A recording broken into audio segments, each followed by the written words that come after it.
Pemirsa, menyambut HUT ke-39, SMP Negeri 3 Denpasar menggelar ceramah Sulmeter Motivasi Diri bersama Bunda Arsaningsih dari Yayasan Cahaya Cinta Kasih.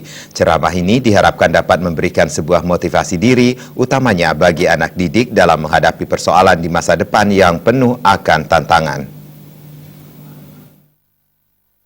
Sulmeter Motivasi Diri ini merupakan bagian dari sekian kegiatan yang dilakukan SMP Negeri 3 Denpasar dalam menyambut HUT ke-39. Kepala SMP 3 Denpasar Wayan Murdana mengatakan, motivasi diri ini perlu diberikan kepada anak-anak yang mana saat usia di bangku SMP merupakan masa peralihan yang disertai dengan banyaknya persoalan dan cobaan yang akan dihadapi. Kondisi ini tentunya perlu dihadapi dengan cara membentengi diri dengan penguatan karakter dan kepercayaan diri yang bersumberkan pada pendidikan budi pekerti, sehingga anak bisa tumbuh serta berkembang dengan baik dan berbudi luhur. Sekolah juga berkepentingan untuk memberikan penyuluhan dengan harapan hal ini bisa menjadi investasi anak, terutamanya menyangkut budi pekerti. Kita ke depan, khususnya bagi anak-anak, khususnya anak SMP, yang kita tahu adalah anak-anak masa peralihan, masa tidak menentu. Kalau kita lihat dari prestasi akademis, mungkin kita sudah boleh dikatakan cukup. Namun yang paling berat adalah kita membina sikap, mental, perilaku, tingkah laku itu yang paling penting kita akan cobakan untuk garap ke depan ini yang lebih baik. Kenapa? Karena terus terang saja degradasi daripada mental sekarang itu kita lihat sudah berat gitu.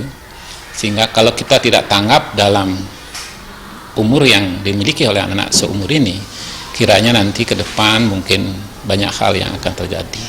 Nah, untuk itulah saya selaku kepala sekolah berkepentingan untuk mencoba ke depan, tidak hanya Ibu Arsaningsih saja, mungkin motivasi-motivasi lain kita akan cobakan dengan harapan supaya paling tidak sikap mental anak-anak kita itu seimbang dengan prestasi yang mereka capai. Sementara trainer dari Yayasan Cahaya Cinta Kasih, Rasto, mengatakan anak didik tidak cukup hanya mengejar prestasi di bidang akademis, namun juga etika sehingga perlu diberikan motivasi diri. Motivasi diri ini akan membentuk kepercayaan diri yang diperlukan dalam menghadapi berbagai persoalan, termasuk di dalamnya ujian yang sebentar lagi akan dilaksanakan. Di sini kita bagikan bahwa proses persiapan ujian nasional itu nggak cuman intelektualnya aja, jadi harus ada persiapan secara soul, mind, and body.